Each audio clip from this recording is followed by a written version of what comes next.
Welcome, everyone, to the One More Game podcast. I'm one of your co-hosts, Jeremy Culver, a.k.a. Darcy, and with me is the California Thirst Quencher, Pete Leisure. Pete, how you doing, man?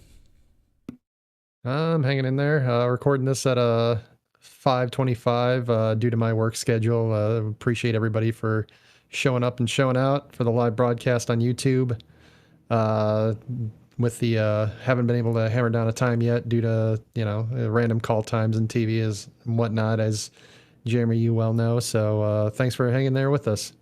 Yeah, it is definitely when you work in television, you sometimes are just victim to whatever is going on in the news world, and of course for you in the sports world.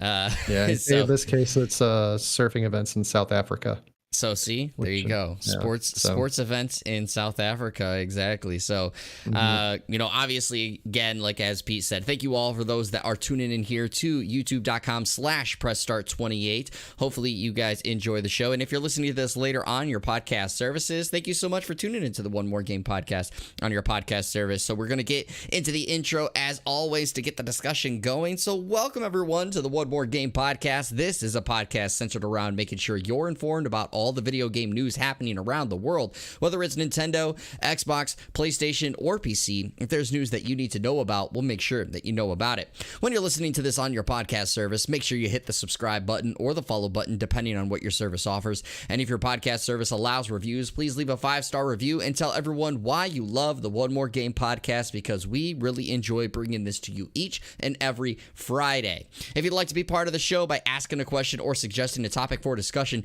head on over to pressstartnews.net/onemoregame and fill out that submission form, and your submission could be used on the next episode. Or you can come join us when we're recording this live over at youtube.com/pressstart and jump in the chat, and we will reference it as those come up. But if this is your first time to the podcast, welcome to the podcast. I hope you enjoy your listen, and I hope you enjoy your stay. But if you are returning, you already know what it is. We start off every single podcast talking about what we've been playing lately. So, Pete, what have you been playing lately? Dabbled in a couple of games over the last week. I actually forgot to mention that I had started playing it on last week's episode. So a couple of weeks ago, we did a story on a sequel coming up called The Plague Tale Requiem. I had downloaded the prequel, the first game, A Plague Tale Innocence, off of the Xbox Game Pass on my desktop. And I started playing that. I completed the first couple of levels. I think I got to the start of level 4 at this point. It's a action-adventure stealth game, as we discussed in the sequel, Requiem, developed by Asobo Studio and published by Focus Home Interactive. And it's a really interesting game. I really enjoyed it. It's like set in like 1400s, set in the 1400s France during like the French Inquisition. So basically what you're trying to do is your little brother, basically the French Inquisition invades your home and wants to kidnap your little brother, and the game plays out as you're the elder sister going through while you and your brother are trying to evade the Inquisition. The bubonic plague, the Black Plague is going on at the time. So you're going through some of the local towns, and they're all basically on lockdown. Due to the Black Plague hitting them severely hard. You're hunted by you're hunted by a lot of the members by there. I've read a little bit further along in the game, and there's some mysticism and stuff like that involved, so I'm a little interested in getting towards that. I already encountered it a little bit because there's a large infestation of rats in one of the earlier missions, and you cannot get close to them, otherwise they will just devour your character, and you die and reset your last save point, or your last checkpoint. So it's really interesting. I'm really digging its vibe. It's a little closer to home than one would hope or expect, considering we just had a pandemic that started in 2020 where we were on lockdown. Obviously not as mystic and devilish or whatever you want to call it as that, but it did. There were a few months where it was just like, oh God, this is kind of creepy, like how insane the plague back then would have gotten to a lot of the people living at that time. Well, I'm just curious because we talked about in that episode that I haven't played it yet, but I have read from people that have been following it or that have played it and comparing it to what is the upcoming Plague's Tale Requiem.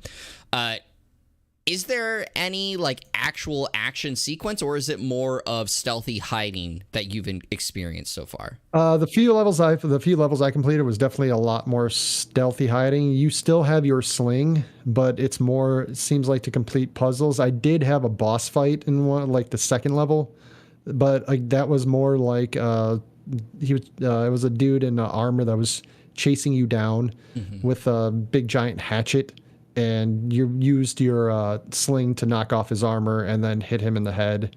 And the idea being that the main character is, like a teenage girl, 13, 14, 12, something like that.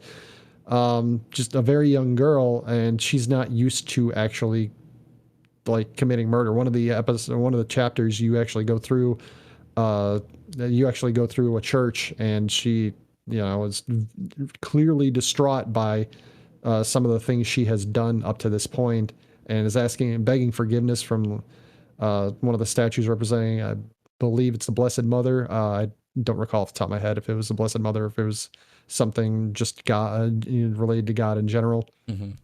So you really get a feel for these characters, like what they're going through. It's pretty interesting, the storytelling. I really enjoyed it so far. Take it a little piece by piece, because it's not really a survival horror game, but there are survival horror elements, and I'm a wuss. So sometimes that's kind of the part of the reason why I haven't gotten super far into the game, even though I have been enjoying it. The thriller aspect sometimes is just like, all right, I want to calm down and watch something happy now. Thank you. Yeah, totally get it. Especially like you saying, like if you're not a fan of like horror elements, that thrill that gets built up inside you might be like, all right, I need to simmer down now. I need to go do something different. So yeah, exactly. Totally get it. I want to recommend, as you did say, that the game is on Xbox Game Pass right now. So please, if you are interested in it, go check it out. And A Plague's Tale Requiem is coming out for Game Pass. And if you haven't already, or if you don't have an Xbox, over on PlayStation, it was a PlayStation Plus game. So if you didn't play it yet, it may be buried in your backlog of games that you claimed on PlayStation Plus. So that's another avenue to go check it out as well. For myself, I honestly didn't play a whole lot of video games this past week. Just combination of being busy, as well as just not in the right headspace, I guess, for playing games. But there were two games in particular that I played, more of The Last Remnant. And then for old listeners of the podcast, I think this was before you joined as the co-host, Pete, but Throwback. My wife and I did return to playing the Great Ace Attorney Chronicles on Switch. Nice. We had some nights playing that together, and I still really enjoy that game. I likely would have already beaten it and been done with it if it wasn't a game with me and my wife. So of course we both have to be in the mood and in the setting to want to play. And just as a quick funny story, the first night that we actually went to go play it, got everything together, boot the game up. It's like 10 o'clock at night, so it is fairly late. We get ready to play. We started playing for maybe 10 minutes, and I look over, and my wife had fallen asleep. And so I was like, okay, I guess we got to stop playing already. That's always the risk with those visual novel-esque games. I really wanted to try that one. I thought about buying it numerous times, but same thing happened to me when I tried playing Fate Stay Night, going through the early parts after I got home from a particularly late day of work one time. I just fell asleep, passed out within like 20 minutes playing the game myself. So, Yeah.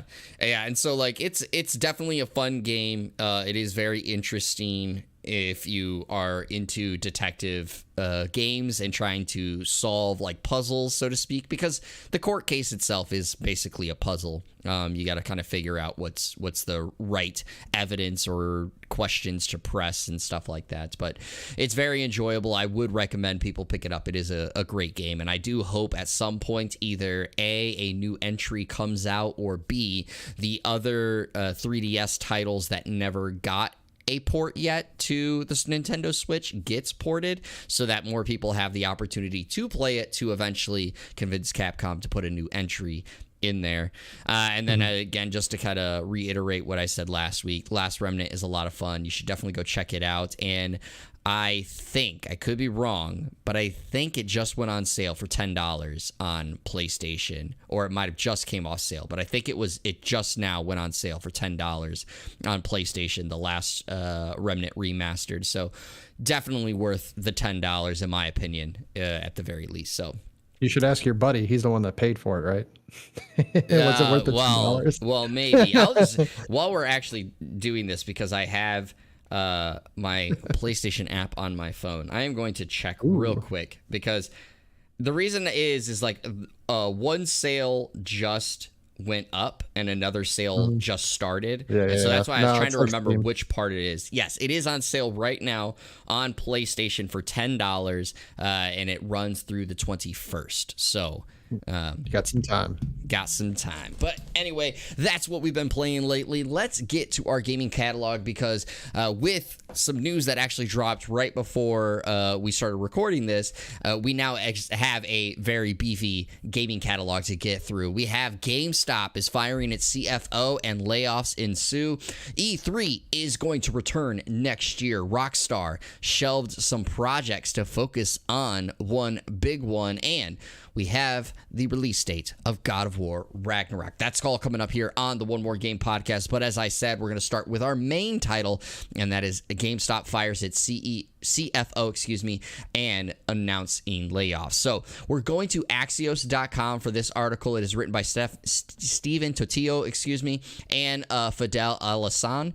But I also am going to end up switching over at some point to an NBC News article written by Melissa Repko. So it goes as follows on Axios. GameStop Chief Financial Officer Mike Recupero is headed for the exit, and the gaming giant will lay off a, quote, number of employees as it strives for, quote, sustained profitability. CEO Matt Furlow wrote in a memo to employees obtained by Axios. Why does this matter? Well, Furlong said that the move is aimed at reducing costs and shifting toward an intense owner's mentality for the failing business turned meme stock. Obviously, that is in reference to the stock that skyrocketed during the pandemic. GameStop has been hemorrhaging cash while promising better days ahead. Now, Recupero, will be replaced by CFO by Chief Accounting Officer Diana Jajay as the company pursues growth in sales and launching new profits, Furlong wrote. Furlong said that the cuts come after the company hired more than 600 workers in 2021 and the first half of 2022. Leaders are now in a better position to understand its, quote, transformative needs, he said. GameStop will lay off employees as well at its publication GameInformer, and the company will also make, quote, significant investments in store leaders and employees, which Furlong called the heart of GameStop.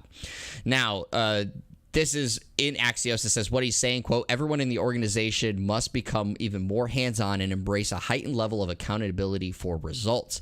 Now, going over real quick to the NBC article. The layoffs, of course, were announced in the memo that basically was intended to, quote, reduce bloat at GameStop as GameStop invests in other areas. And following this announcement, shares of the company fell more than 6% in extended trading after it had gained more than 15% during regular sessions. So, Pete, I know I sent this to you, of course, last minute, but what is your reaction to seeing this happen at GameStop? And, of course, because it is owned by GameStop, the repercussions it also is being affected at GameInformer.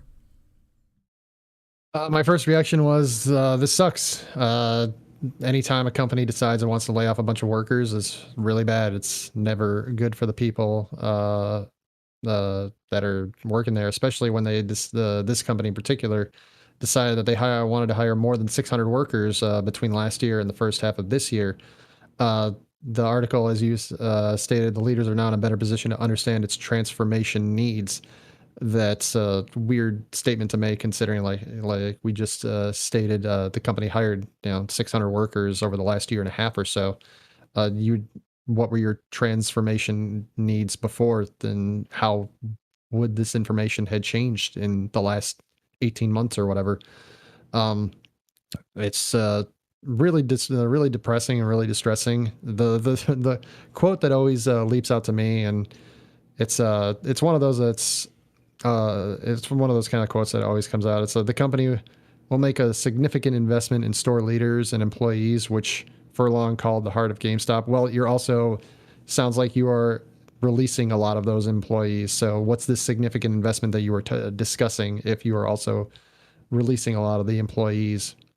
That doesn't sound great for Game Informer if they are focusing on store leaders and employees, because obviously Game Informer is the actual, it's a news article. Maybe they'll focus more on freelance writers now instead of just having their own writers. I think it's having freelance writers available is good because there are a lot of them and they can have access to things your regular writers may not. But your regular writers are also the ones that are able to have connections and go on beats and have the ability to write articles and features stuff and things like that with the companies that you may not be able to get just straight up with freelance writers, because they may not have those connections as closely as you and your company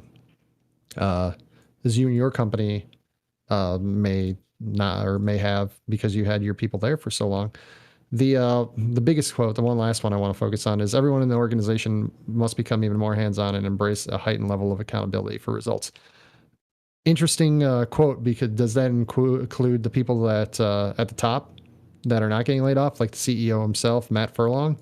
Because usually that's not what that means. Usually that means the people that have to be more hands-on and be more focused are the people beneath the top, and they're also the ones that get punished the most by these kind of things happening, as opposed to the people that are higher up in the company and the stockholders, which even if the company goes under, most likely probably still have a little bit of money that they have left over, whereas the people that are underneath now have to look to new jobs, as we are seeing since they're releasing a bunch of people. Yeah, and also I just want to add to it with that last part that you said there. I know firsthand from some friends who've worked for GameStop, as much as I love GameStop, and as a, I guess like as a gamer growing up, right, GameStop was, kind of that pride and joy, so to speak, of where you went and bought a ton of your games. The employees already have to work a ton and don't get, so to speak, overtime pay for it. I know, like, for instance, like a store manager, it is like in their pay, so to speak, they're salaried, but some of them have to work 50, 60 hours, and it is like written into their thing that they have to work that. So they don't get the overtime pay after 40 hours. So my first thing when I saw that statement is, what do you mean by even more hands-on and embrace a heightened level? Like, does that mean those people have to work even more hours?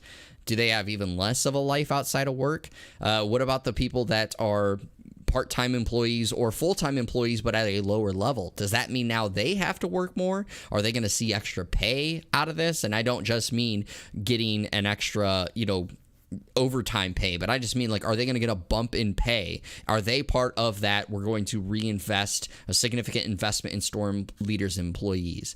And then, as you said, with the Game Informer talk, I also fond memories for Game Informer. Love Game Informer. And I know right now, of course, you just talked about it last week. You had to up your GameStop rewards member. Part of the benefits of the GameStop rewards is getting access to Game Informer and getting their magazine, or, of course, a lot of people opt to get the digital format of it now. But it's already, in a sense, was a shell of its former self, because GameStop mishandles that company all the time. Now they're laying off people. What the heck is it going to be now? I really wish and I really hope, as much as I think, like, GameStop doesn't want to do this, I hope someone just buys Game Informer off of GameStop's hands. If they're going to be focusing on store employees and store leaders, then if you're really not investing into this publication, then you should sell it to a company that actually wants to invest in it. It still could be a great thing. We see websites like, IGN, GameSpot, Video Games Chronicles. We report on their articles all the time here on the podcast. They're thriving. They're doing things that are very well. Game Informer could very well be that case, but GameStop just continues to mishandle them over and over. And so, of course, the news of the number of layoffs haven't came out, but I'm curious what happens. I did know, I have it pulled up here on my Twitter, but the guy who runs their podcast literally canceled the show this week because of the news, and was like, I'm so mad about this. And so it's like, what does that mean? Is there people at the podcast that got impacted by this, or is it just, basically redundant people? But of course, as you know, working in news, and myself too, sometimes the redundant people are there for a reason, because it's a lot to take on to do some of these things. Sometimes they help shoulder the load so that you're not stressed out to the max as you're covering all these reporting aspects and stuff. So I don't know. I feel like this is definitely, as you started with, it sucks. But I just don't see how this ends up being good for GameInformer long term. I just feel like this is definitely the writings on the walls that they're gonna trim the fat, so to speak, with GameInformer. Yep. And as you mentioned, we know from working in television, you don't need people until you need them. A lot of times, a lot of owners, and this is not just in TV, but it's the industry that we've interacted with the most. You'll have days where, there won't be a lot going on. And those will be the days that your bosses will come through and be like, why are you standing around? Why aren't you doing anything? Why aren't you? It's like, well, because, next week when we have 3 live events, or when we have a news election night, we're going to need these extra hands. And that's why they're here now, because not every night is election night. Not every night we have a Dodgers, a Lakers, and a Galaxy game going on. So, sometimes there'll be some dark days. And by dark days is a lingo for days where you're just not live. You just have a bunch of pre-recorded programming. And then you're going to have a lot of people that are going to do some regular maintenance and then be done. And it's kind of the same thing. You don't need people until you need them. And it's just a shame that that people in charge are just like, well, we don't need you, so we're cutting you. Yeah. So again, we started with talking about how much this sucks. I really do hope that the employees infected by this, not just at GameInformer, of course, at all of the jobs in the GameStop umbrella that is getting laid off. I hope you guys bounce back on your feet. I hope that you guys find something soon to replace where you just were at. But again, I don't see what good this is going to do long term, and GameStop has to figure out something, because this has been an ongoing issue for many years now. Let's go to our next article. This is coming from Video Games Chronicle, and it is coming from Andy Robinson. PAX organizer ReedPop is officially taking over E3. It goes as follows. ReedPop, the event company behind PAX, EGX, Star Wars Celebration, and New York Comic Con, will officially take over the running of E3 in 2023. The Entertainment Software Association announced the news on Thursday following recent confirmation that the flagship show will return in June 2023 for its first in-person event in 4 years. As well as running high-profile events in the US and Europe, ReedPop is the owner of Gamer Network, which runs websites such as Eurogamer, GamesIndustry.biz, VG247, and Rock Paper Shotgun, and is the network partner of VGC. Commenting on the news, ReedPop said E3 2023 would welcome back, quote, publishers, developers, journalists, content creators, manufacturers, buyers, and licensors, and highlight digital showcases and feature in-person consumer components. It is claimed it has listened to feedback from the gaming community and would honor what's always worked about the games industry events while reshaping what didn't. Quote, it is a tremendous honor and privilege for ReedPop to take on the responsibility of bringing E3 back in 2023, said Lance Fensterman, president of ReedPop. With the support and endorsement of the ESA, we're going to build a world-class event to serve the global gaming industry in new and broader ways than we already do at ReedPop through our portfolio of world-leading events and websites. There's more to this article that I would recommend doing, but Pete, we talked about it, of course, in a couple of episodes about do gamers need a summer game event conference, or so to speak. E3 is rising from the ashes, coming back to form. Are you excited, or do you see hope for this event? I'm cautiously optimistic. There was reported about a month ago, June 7th, thereabouts, that ESA had said it was planning on bringing E3 back in 2023, and we were kind of more skeptical back then than we were now. Now we have a little more information. We are certainly can kind of get a bigger idea or a better idea of what's going on. And it's really interesting that ReedPop is grabbing the handle on this. They have had numerous conventions, as you said, they've taken care of. They've had the PAX convention since 2008. They started New York Comic Con in 2006. They got Florida SuperCon starting July 8th. That'd be tomorrow from this recording, till the 10th. So they do a lot of conventions. I'm cautiously optimistic, but the onus is on ReedPop to get it right. I mean, let's be crystal clear about that. They really only have one chance to make this a success before people will probably tune them out again, because this wasn't just a disappointing E3 like the last few years since the pandemic started. It was treading downwards before that.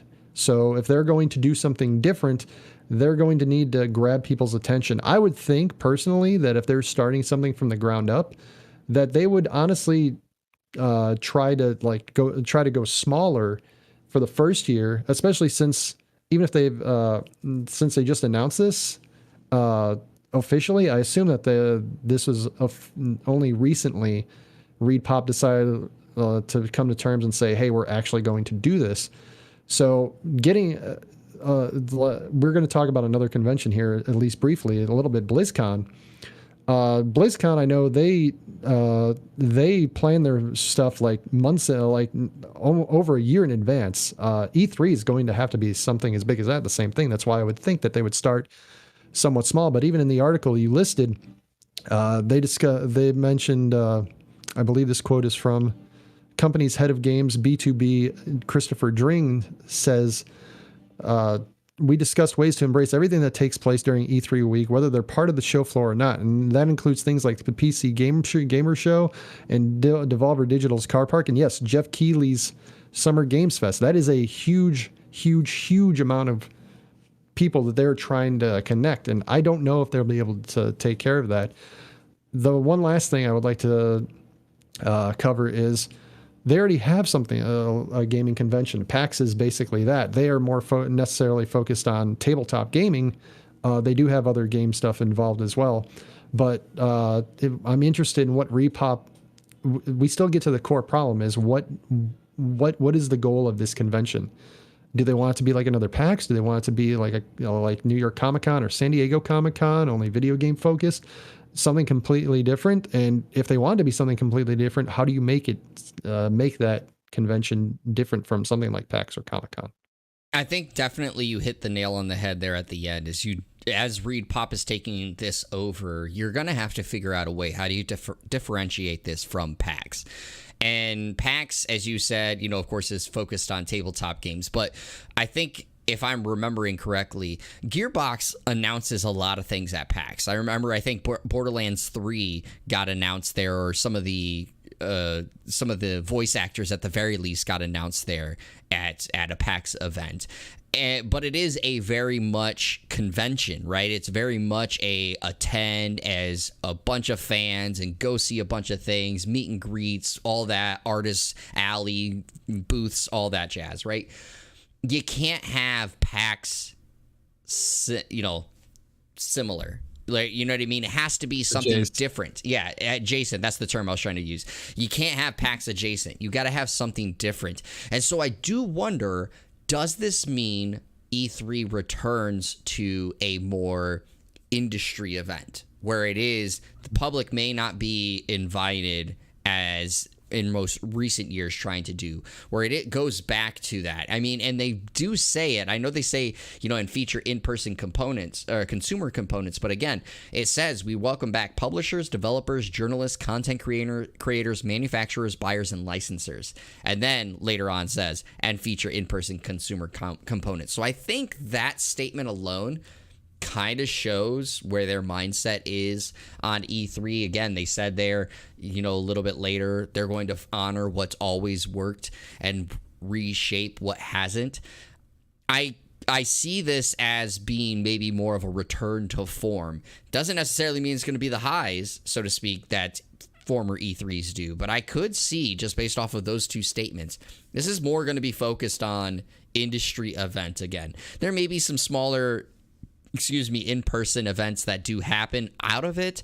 Again, they mentioned it, and I know that a lot of people that maybe watch E3 but don't know about the ins and outs of it. The Devolver Digital parking lot thing has been going on for years, even when it was not open to the public. They just always did stuff at the parking lot across the street from where E3 happened. So that's like cool incorporating it. I do also want to say, as a quick mention, it's funny that the guy in the quote said Jeff Keighley's Summer Games Fest. It's not games, it's Game Fest. And it is really funny if you type in summergamesfest.com and you see what's there. It is hilarious. I still can't believe somebody purchased the domain to do that.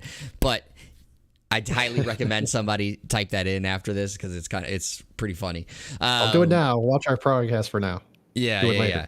So I'm just curious off of that, and I do agree with you and understand in the same breath why they wouldn't. You said, of course, they'd start small and build it up. I don't think you can technically, with it being the name E3. Starting small is too difficult when you've already had such a long established name to it, right? It's not something new that you can make small and build into it. People, regardless of how closely you've been following E3, you hear E3 and you're a gamer of some sorts, you're thinking big instantly. And that's the tough task that they have. And I do agree with you, though, as you said, they kind of only got one shot at it. It doesn't have to be amazing right off the bat, but it's got to be good enough for people to go, okay, I'm taking notice, or I see this is going back in a great direction. If it is, I won't call it a disaster, because while I did give bad remarks to it, I won't say it was that terrible.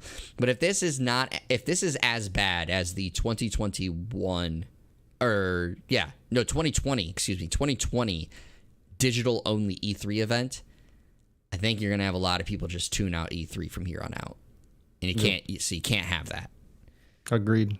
And so then, as you said, though, just as a quick segue to talk real briefly about it, BlizzCon is also supposed to return next year, as claimed by the Blizzard boss. And this is from Chris Scullion from Video Games Chronicle as well. And it is the president says that it is coming back in 2023. The annual gaming convention designed to celebrate Blizzard's game hasn't had a live in-person event since 2019. And Blizzard head Mike Ybarra has told the Los Angeles Times that plans are underway to bring it back. We previously announced we're taking a pause on BlizzCon while we reimagine it for the future, but do want to return to a live event that enables us to celebrate the community. We recently hired a new leader of BlizzCon, April McKee, who is hard at work on that plan. We are committed to bringing back BlizzCon in 2023.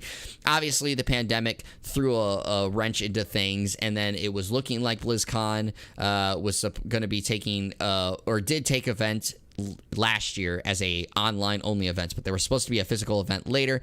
However, things kind of went haywire, and then of course with the sexual discrimination and harassment scandals going on with Blizzard, then it got delayed and canceled even further. So Pete, I do got to ask you, not of course because of the scandal or anything, but just as a person who not only went to BlizzCon but worked BlizzCon, I guess for you, how does this announcement feel? Kind of mixed. I'm excited that because the people that put this on are incredibly excited. They're always excited. They're always a lot of people are hard workers, and even with the people that disgustingly did harassment, sexual harassment, and did the discrimination although those people are jackasses, there's a lot of other people, a lot of good people that also worked on this and put a lot of hard work and their soul into a lot of these events, and want these people, want the people that come over to see BlizzCon and see the giant statues and see the events and the world championships, and they want all of these people to enjoy themselves and show their love for Blizzard games as much as the fans love the Blizzard games as well. It's a one big giant love fest, I guess I should say. I'm really happy for those people, and I hope that it is a great event and they are able to be more inclusive with everyone, and stop being dicks at the top, basically. Now, I want to ask you right before we move on. Don't worry, your employer is not listening. Are you going to try to work this? Are you going to try to go back and work it? I don't even know if any of the people that my contacts are still there. Wow. I might try to reach out to them, but I don't foresee myself working BlizzCon Stay again. tuned is what we're basically saying. Stay tuned. All right, we're going Who to the knows? next. I might be fired tomorrow when I walk in. Who knows? We're going to the next article here. This is coming from Kotaku, written by Zach Zweisen, and it is Red Dead Redemption and Grand Theft Auto 4 Remaster shelved after Grand Theft Auto Trilogy debacle.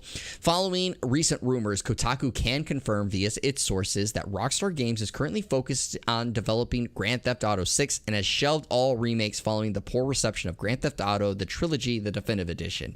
So, of course, we do know that Grand Theft Auto 6 is in development. They have said that, but the part is being, I guess, considered is down below. Yesterday, a tweet from Tez, an often reliable and trusted GTA insider, caught the attention of many Rockstar fans. According to the tweet, Red Dead Redemption and Grand Theft Auto 4 remasters were no longer on the table, possibly due to the horrible mess that was last year's Grand Theft Auto Trilogy remakes. While some questioned if this was true, the writer can confirm that Tez's tweet is accurate and lines up with what they've been told. And then this is, of course, from the tweet. It says, as per a reliable source with clear accuracy on Rockstar plans, remasters of GTA 4 and Red Dead Redemption 1 were on the table a few years ago, but Rockstar chose not to proceed with the projects in mind. The poor reception of the Trilogy DE might be a reason behind that decision. Back to the Kotaku article. According to sources with knowledge of Rockstar's plans and future projects, the publisher is hoping that folks will forget all about the critically panned and botched classic GTA remasters released last year, while it focuses most of its resources and energy on its next big game, Grand Theft Auto 6, which Rockstar earlier this year confirmed was in development. However, while the current plan is to get Grand Theft Auto 6 finished and out the door, I am told, or of course the writer is told, a Red Dead Redemption and Grand Theft Auto 4 remaster aren't entirely out of scope and could still happen in the future after GTA 6 ships. Kotaku has contacted Rockstar Games for comments. Now, there's more to this article, but I'm going to kick it over to you, Pete. So I didn't have it in here, but Rockstar did come out with news today talking about kind of the future of Grand Theft Auto Online as well as Red Dead Online. And it sounds like they are, of course, still putting out content for those things, but will soon be reshaping some of the people towards Grand Theft Auto 6. So instead of doing major content overhauls like you had been getting. So with that said, first off, I got to ask you, are you excited for a Grand Theft Auto 6 possibly coming out now in a sense sooner because more resources are being pumped into it? And then on the second side of it, how disappointed are you to hear about a remaster of Red Dead Redemption or Grand Theft Auto 4 is currently off the table? I'm excited for Grand Theft Auto's fans. Specifically the ones that are waiting for Grand Theft Auto 6. The last Grand Theft Auto 5, I believe, came out 2012. Yeah, was what I was in saw. college.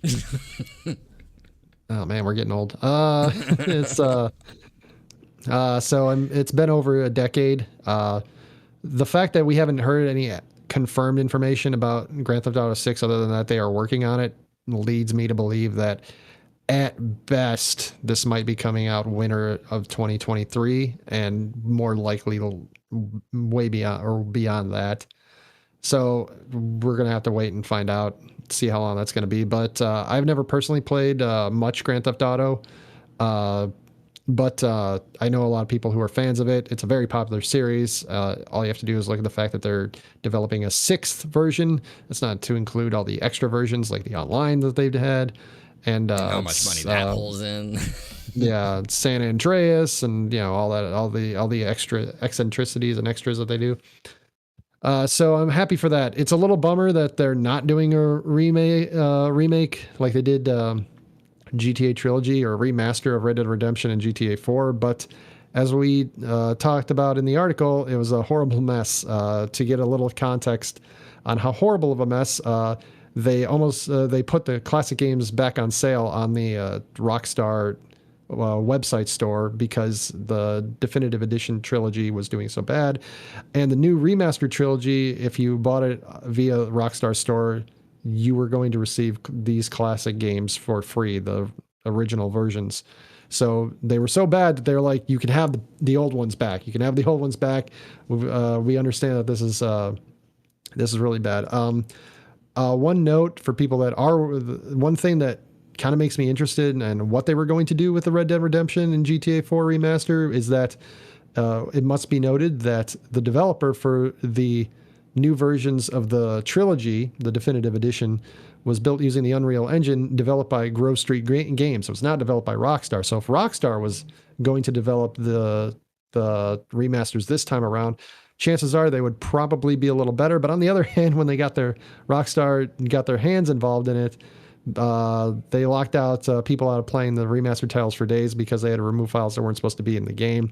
There were some rumors that it was a lot of the files were songs that Rockstar no longer had licenses for, so who knows what's going on there. So they weren't completely absolved from blaming that either. But it is kind of a bummer because Red Dead Redemption is a great game. I never got close to beating it. I didn't really love how the horse riding went because it almost felt like you had to ride the actual controller to make it work. My hands still are like have nightmares of twisting all over the controller to try to make the horse work and aim the gun and fire the gun. And I have nightmares from that. But other than that, the game was really awesome. And I would love a updated version of that personally. Yeah, I agree with you on that one. The other one that I'd really want a remaster or remake of is Red Dead Revolver, because Red Dead Revolver was a phenomenal game, and those that haven't played it should go play it because I think it's on sale, or you can still pick it up on PlayStation and Xbox. But yeah, kind of sucks that, of course, Red Dead Redemption is not a remaster of it is not being on the table at the moment. Grand Theft Auto 4 I was not a huge fan of. I never actually played too much of it, but I love Grand Theft Auto. I've played almost all of them, and I beat Grand Theft Auto 4 or 5, excuse me, back when it first released on the PS3. I have never returned to it since, and despite the fact that I own it now on other systems because of course it came out for free for me on those things, but like again, you kind of went back to how beloved or how much does fans love Grand Theft Auto. Just look at Grand Theft Auto 5 and the number of releases that it's out for and the consoles, and like there's the memes of that it's going to be coming out on the PS8 at some point or something like that, because it just comes out for everything. Survived 3 console generations. Yeah, believe that. It is insane, but it is a great game and really well done, and of course that's why people absolutely love it. I mean, there's a huge, especially with Grand Theft Auto Online, there's a huge community of like role players who play characters and stories and all that jazz on the online servers, and like it's honestly really impressive. You should check out some of those streams or even YouTube videos of it because it's actually really, really interesting. But I will say, I guess, to give support for what you said, Rockstar notoriously do not say too much about a game until it comes out. Like we don't see too much about it until right before it comes out. When they have talked about it early is usually when things don't go good. I think it's like what is the name of the game? I think it's not Mafia, but there's a game that like they talked about early and it's literally never seen the light of day. I think it got canceled eventually, but like man, it's a game that people refer to. So like it's just Rockstar typically doesn't say too much until the game's about to come out. So the fact that we haven't seen too much outside of, hey, it's in development, I can see what you're saying. Next year, maybe around an E3, not saying it'll be E3, but somewhere around that time, they may say, hey, Grand Theft Auto 6 coming out this October or this August or something of that nature. Or the very least, it might be until 2024 doing the same thing. But I don't think we'll see too much about the game until it's fairly close to coming out. But who knows? Maybe we'll see Grand Theft Auto 5 Edition Part 2 something. I don't know. They really love that game. Yeah, that's the real 6. Yeah, it is. All right, now we're going to our next article. This is coming from IGN, written by Kat Bailey, and it is Crisis Core Final Fantasy VII won't feature new story elements, but that doesn't mean it's a basic remaster. It goes as follows. Ever since Final Fantasy VII Remake concluded with its shocking reveal, fans have been speculating on the possibility of a Crisis Core remaster. The moment was certainly right for an updated release of the prequel starring Zack Fair, the warrior with a suspicious resemblance to Cloud Strife. And aside from its connections to Final Fantasy VII Remake story, Crisis Core has been difficult to find in recent years, forcing fans to resort to emulators and other measures. That made Square Enix's announcement of Crisis Core Remaster, which coincided with last month's reveal of Final Fantasy VII Rebirth, all the more welcome. It's not any mere port either. Square Enix is overhauling the graphics, the interface, and somewhat controversially, the voice cast. Quote, various improvements have been made to nearly all other scenes and battles to a point where it could be said that the work we are doing is akin to creating a remake, producer Mariko Sato said. However, as the core elements such as the story are grounded in the original work, we call it a remaster. I'm going to kind of skip down a little bit towards the bottom of this article. I'm trying to see where was it that I wanted to jump to. Right here. So we're going to jump down real quick to about the middle section of this article. When Reunion was finally announced last month, fan reaction was largely positive, with plenty noting what seemed like significantly enhanced visuals. But there were also questions. Just how deep would this remaster or remake go? And what about the voice cast led by Rick Gomez, who did so much to bring Zack to life in the first place? On the first point, it's apparent that Crisis Core will be a substantial update indeed. In addition to overhauled graphics, Crisis Core will be fully voiced while also featuring a newly arranged soundtrack. The gameplay is also getting an update, with Zack's attack combos now being linkable and limit breaks being accessible at any time, not just when the pop-up in the in-game slot machine known as the Digital Mind Wave System, or DMW. The DMW, for its part, will remain largely the same, meaning the elements such as leveling will remain random as ever. In the meantime, all the original's assets are being replaced with updated versions utilizing Unreal Engine 4, the intention being to be, quote, visually aligned with up to the standards of the Final Fantasy VII Remake, according to Sato. To that end, the PC version will target an impressive 120 frames per second, while the PS5 and Xbox Series versions will be 60 frames. Sato didn't elaborate on the Switch version, but did say there would be differences in the resolution and FPS. And I'm going to say this last part and then kind of pass it over to you. Quote, our main purpose with this title is that we wanted a really wide range of players to be able to play on whatever platform that they desired. So we're looking forward to seeing which platform that players go for, because the gaming experience will be solid and the same great experience on all platforms. Now, Pete, I didn't read it out loud, but that voice actor Gomez is actually being replaced by Caleb Pierce, who was in the Final Fantasy VII Remake. But what do you think about the news about this article? There's a lot there, so again, I request you guys go check out the article. But what was your thoughts, Pete? Few things.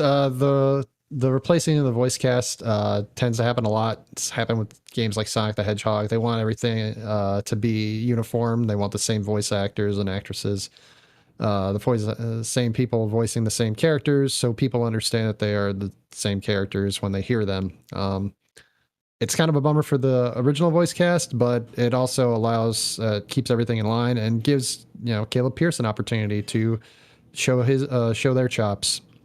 Brianna White is also replacing or being cast again as Aerith. She did Aerith in Final Fantasy VII Remake, to keep in line with that. The biggest thing that I have question about that is they're saying here that they're keeping a lot of the story elements the same, if not all the story elements the same, but that makes me question, that's probably the biggest wonder why they would replace the voice actors, because if you play the original Crisis Core story doesn't really going to be super in line with how it ends compared to what's going on currently with the Final Fantasy VII Remake as the story is continuing now. The article says that Sato adds uh, shoot, who was the Sato? Yeah, it's towards the bottom. You were kind of at it. No, I was trying to find out what the person's full name is. But anyway, it says Sato adds that there are no plans to include any new elements in story, meaning new side quests and other storylines are mostly out of the window. Like you said, that doesn't necessarily preclude, say, a post-credits teaser that sets the stage for Rebirth. Well, if you know how Crisis Core ends, it's kind of weird how they would be able to set the stage for Rebirth in that aspect. I guess it'd be like a kind of like a split mirror on which way the path goes, but. The biggest, probably the couple big points that actually dawned on me while I was reading the article.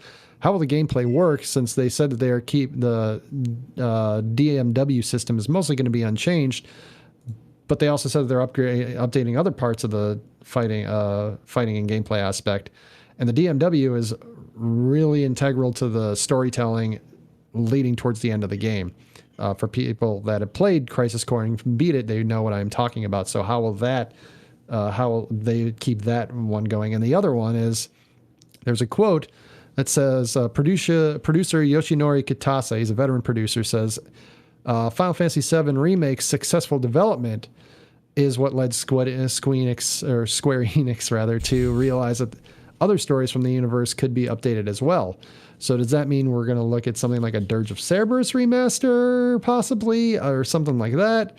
So who knows? Because it wasn't something when they decided they were doing everything when they started. It seems that as the production continued of Final Fantasy VII Remake, they decided, oh, hey, what if we went back and also did Crisis Core? Yeah, so I will say, for those that, of course, are listening to this, I threw up my fingers crossed there about Dirge of Cerberus, because I actually enjoy that game. I went out and bought I did too. Dirge of Cerberus years ago. It was when we were in Quincy, but I bought it just because I was like, dude, I wanna own this, so I have the PS2 copy on my shelf here. But I wonder exactly what you said, because I've never played the game, as I talked about before. So the DMW system, I don't know too much about it, but I do get in a weird way that from this article about how like the limit break was accessible through that, but now it's not going to be through it, but the rest of it's not changing. So I didn't know how that actually lends itself. And I did, as I read this article, feel, I guess, a little more justified in how I described it on our podcast, where I said, to me, it looks like a remake, but I know they're calling it a remaster. So this makes sense now, seeing what they're saying. But I guess when I keep calling it at times a remake, I also feel like, yes, in a sense, it is a remake. It's not just a remaster, because we've seen what some remasters are. It's literally just like HD upscaling of the graphics and stuff, or some reskinning, so to speak, to make the character models look a little smoother than they did before. But this one's definitely more on the remake level, but obviously story-wise more remaster. I'm really excited for this, though. I'm really looking forward to what comes of this. I am also slightly curious when the release date is now, because I didn't have it in here. There's a lot of articles that I had to drop, but I mean, Square Enix just announced, Diofield Chronicles coming out in September. You have Valkyrie Elysium's coming out in September. They just delayed Forspoken into 2023. You have Harvestella coming out in December, and they label this as this winter. So it's like, when does that come out now? Did they push Forspoken back because they're going to try to fill this with the October date now? Or, are they going to try to go head to head with our next article, and when that one releases, there's a tough task. And it's, of course, every game has its core audience, and I think that there's going to be, of course, a core audience no matter when this releases. They're picking it up. But I do think, of course, now strategy wise, where does Square Enix feel it should fall into its release calendar for the year? Because you don't want it to be handcuffed by another title that you're releasing, or in another sense, you don't want to handcuff yourself making one title fail because you released this one too close to it. So very curious on it, but again, It's a really long article. Go read it. We're going to kick it over to our next one that I was just talking a little bit about and alluding to. God of War Ragnarok. We have its release date, and it's coming out on November 9th. This is coming from GameSpot, and it is written by Chris Pereira.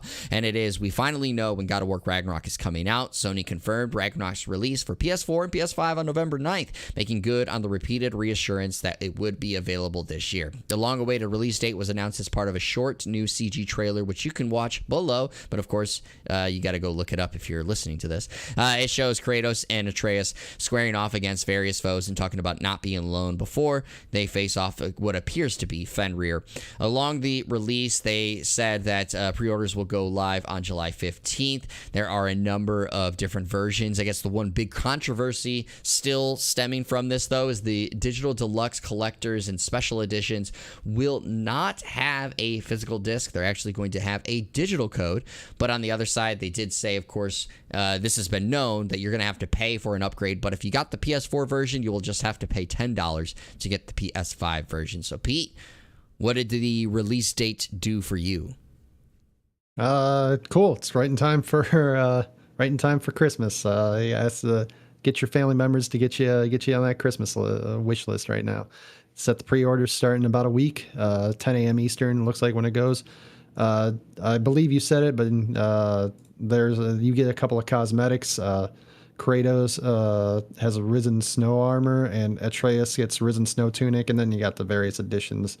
You mentioned the deluxe edition, which is a digital only, and then they got the collector's edition, and they got the Jotnar edition, and you get various like upgrade collectibles and cosmetics and whatnot with those.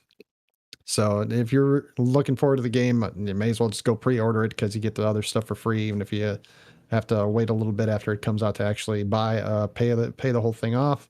So I mean, watch the recent trailer. It was really cool. It ends what looks like they're fighting Fenrir, which is a big giant wolf that's destined to fight and kill Odin from Norse mythology. For people that aren't aware of who Fenrir is. So it's really interested in seeing how the game goes. I haven't actually played the last one. I have played God of War. I've not played the last one yet. So I do need to get on that. That'll be added to my backlog as it grows ever larger, like similar to Jeremy's. But yeah, I'm really looking forward to it. And it's cool that we got a release date now so people can stop bothering the developers. Yeah, like we talked about last episode. But I will say, now that you have a PS5 and with, of course, I'm assuming, of course, you're going to get the PS Plus collection at some point, you do get God of War Ragnarok with it. So you can always jump on it. And it's a fairly, I haven't beat it myself, but I know it's a fairly linear game because it's linear storytelling. So, like, doesn't take it's terribly long to get through, but yeah, so you definitely have time, of course, to get through that. My biggest thing from it, I think it looks really cool. Obviously, I know it's going to sell really well and play really well. It's just more so of when are we going to get a new trailer on it, an extended trailer, to kind of get a better idea of what things are looking like ahead of the release date. Trailer. And then also to point it out, I don't have it off the top of my head, but I did see some people talking about it. November 9th is like an important date in Norse mythology, so it's almost like, I guess, a good reason on why they chose November 9th, because November 9th it actually falls on a Wednesday, which is not typically a date for major releases. And then, of course, I also want to quickly point out, as much as it didn't happen, but like, man, a lot of the people who wanted to troll Xbox almost got their wish of the game coming out on November 11th, the day that Starfield was supposed to come out. There's a lot of people wanted that. Didn't happen, but November 9th is fairly close. So close. I don't know about November 9th specifically, but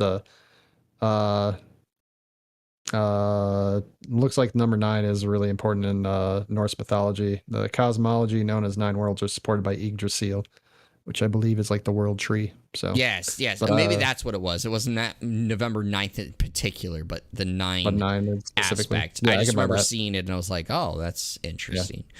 Sorry for randomly jumping on that. So let's go to our last article, of course, a little bit more on a somber note, but we do want to make mention of it. Yu-Gi-Oh! Creator Kazuki Takahashi has died. This is coming from GameSpot, written by Darren Bonthis, and it is Yu-Gi-Oh! Manga creator Kazuki Takahashi has been found dead with his body discovered in the waters off Nago, Okinawa, on July 6th. Takahashi was found floating while wearing snorkeling gear. His body was recovered by the Japanese Coast Guard. Cause of death has not been revealed, at least as what I've seen at this moment. But those that don't know, maybe you weren't a Yu-Gi-Oh! Fan or didn't know about Takahashi. Takahashi's manga career began in 1982 with series such as Fighting Hawk and Tenoshoku, Danji Bure, but it was in 1996 Yu-Gi-Oh! That saw him make his mark in the industry. The manga originally featured several stories about protagonist Yugi Mutao, or for us is Yugi Moto, and his dark alter ego who resolved conflicts by playing deadly games with his enemies. But it was the Duel Monsters card game featured in the series that saw its popularity massively increase over time. I'm not going to read too much more about this just because, of course, you guys can go find that, and Yu-Gi-Oh! Of course, is very widely known across the globe. But I do gotta ask you, Pete, because I know you tweeted out, of course, about this announcement, the news coming out about how much Yu-Gi-Oh! Meant to you. So I guess, what is your thoughts, or what do you want to share with the podcast listeners about, of course, Takahashi's untimely death? So the biggest thing, I'm going to pull it up here, and y'all are going to indulge me. I'm going to read the afterword for the last manga volume, or part of the afterword for the last manga volume that Kazuki Takahashi wrote for Yu-Gi-Oh! Start off, in our daily life, we never see ourselves except by standing in front of a mirror, but even a mirror won't reflect our hearts. The main characters of this work, one with courage and strength of will to face each other's hearts. As we go about our lives, we touch people, we see people, and interact with them. And in doing so, we feel and think many things. Sometimes we make others happy, sometimes we hurt them. We sympathize and we disagree. In the midst of this, we learn that people's thoughts and feelings are not a one-way street. You may say that's something very basic and natural, but what I wanted to draw and write in this work was just that interaction between people, and in order to do that, I used games. The most, best, greatest thing about any game is getting to play it with other people. That is the most fun part. It makes you have friends. It makes you have rivals. You'll strive to get better because of the competitive nature. The best thing about games is the people. Magic the Gathering, which Yu-Gi-Oh! The first time Kazuki Takahashi put card games in Yu-Gi-Oh! It was based off of, it was called Magic and Wizards, I believe. It was based off of Magic the Gathering originally. And the most important thing about Magic the Gathering is the gathering. That's people that play that game all the time say that. And that's the most fun part about playing a game. And I understand I keep repeating the same thing here, but Kazuki Takahashi knew that. And when he wrote Yu-Gi-Oh!, the clashing of the two characters was them being face to face with one another.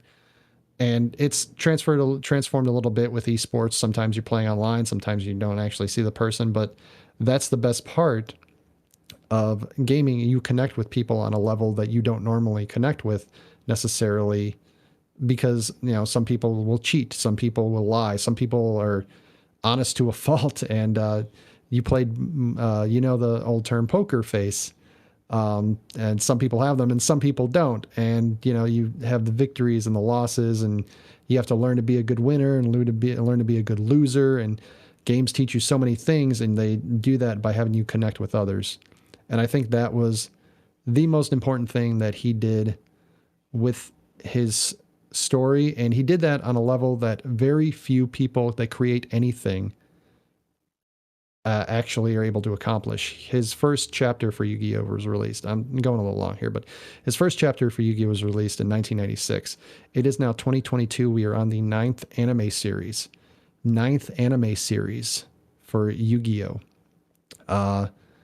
It's going on a long time. It indirectly created a genre. The abridged series shows first kind of started by Little Karibo. And then you got Team 4-Star coming up. You got Project Mouthwash doing their own thing. You got a bunch of different creators now that do parodies of anime. That started with that. It created the Yu-Gi-Oh card game, which is still now going on strong. It's one of the top most popular card games in the world. He created a thing that he created, focusing on games, created such a massive universe and connected so many people. And I think that's the thing I'll always remember most about Yu-Gi-Oh in general, specifically Kazuki Takahashi. Yeah, I don't want to add too much because you said it so well, but I'm just gonna quickly just add, obviously, when it comes to card games, Yu-Gi-Oh was always the one that I enjoyed the most. We had the discussion when they released Duel Monsters, Duel Monsters or whatever. Duel Masters, yeah. When they released that, about how I always said that I wanted Master Duel. You're right. How much I always wanted to get better at Yu-Gi-Oh, but I just knew that it was always going to be, too much for me. But I just loved what that game brought. I loved the anime. It's terribly sad about this happening, especially at the age of 60. So, again, sad that it's happened. Condolences to the family, the friends, and of course the people who are huge fans of Yu-Gi-Oh around the world, because this is a sad day that took place. Mm-hmm. So with that said, though, now we got to go change directions here and talk a little bit about the upcoming releases. So if you are looking to spend your hard-earned cash on a game this week, I got you covered with what's going on. Friday, July 8th, we have Arcadegadon for PS5, Xbox Series, PS4, Xbox One, and PC. Klonoa Fantasy Reverie Series for PS5, Xbox Series, PS4, Xbox One, Switch, and PC. Madison for PS5, Xbox Series, PS4, Switch, and PC. Dragon Forge for PC. Monday, July 11th, you have Neon Blight for PC. Tuesday, July 12th, you have Time on Frog Island for PS5, Xbox Series, PS4, Xbox One, Switch, and PC. Monument Valley Panoramic Edition for PC. Monument Valley 2 Panoramic Edition for PC. Krut the Mythic Wings for PS5, Xbox Series, PS4, Xbox One, Switch, and PC. Excel for PC. Garden Story for Xbox Series and Xbox One. Fist Forged in Shadow Torch for Switch. Hellpoint for PS5 and Xbox Series. And then the Hellpoint Blue Sun DLC for PS5, Xbox Series, PS4, Xbox One, Switch, and PC. Wednesday, July 13th, you have Loopmancer for PC, Necrosmith for PC, The Tale of Biston for Xbox Series, Xbox One, and PC, Kingdom Gun for PC. Thursday, July 14th, you have Super UFO Fighter for Switch, PC, Ambition, A Minuet in Power, Switch, Legends in Kingdom Rush for PC, Escape Academy, PS5, Xbox Series, PS4, Xbox One, and PC, Eyes in the Dark, The Curious Case of One Victoria Bloom for PC, Excel, this time for Switch, Clanfolk for PC, Mothman for 1966 for PS4, Xbox One, Switch, and PC, Azure Striker Gunvolt 2 for Xbox Series and Xbox One, Pascal's Wager Definitive Edition for Switch, Spidersaurus for PS5, Xbox Series, PS4, Xbox One, Switch, and PC, Dinkum for PC, Power Wash Simulator for Xbox Series and Xbox One, Toilet Chronicles for PC, Musinix for Xbox Series, Crossing Frontier for PC, and then Friday, July 15th, we have DC League of Super Pets, The Adventures of Crypto and Ace for PS4, Xbox One, Switch, and PC, Dread Out 2 for Xbox Series and Xbox One, Rune Factory 5 for PC, Loud for Switch, and Immortal Tactics War of the Eternals for PC. Pete, any of these catching your attention? Three all released on Thursday, July 14th. I wanted to go a little different this time. Escape Academy looks like a pretty fun, like a room escape game, puzzle game. Eyes in the Dark, The Curious Case of One Victoria Bloom looked interesting, kind of like a platformer, but like black and white color kind of thing. And then Power Wash Simulator, just because if we ever got a bunch of people to play it, it seems like it'd be kind of hilarious. And that's coming to Game Pass, so I mean, you could always dive into that right away. Watch myself with it. Heck yeah, it's supposed to be actually a really good game. It looked fun. Funny enough. For myself, I guess it's kind of like some games that I've had my eye on for a while. So Hellpoint, I continue to kind of keep my eye on that game. So I'll obviously keep an eye on that one. And then scrolling down, Toilet Chronicles really cracked me up. I thought that game sounded funny. It was like an escape room, and you got to like use the people that's stuck in the toilet room with you to like help you get out.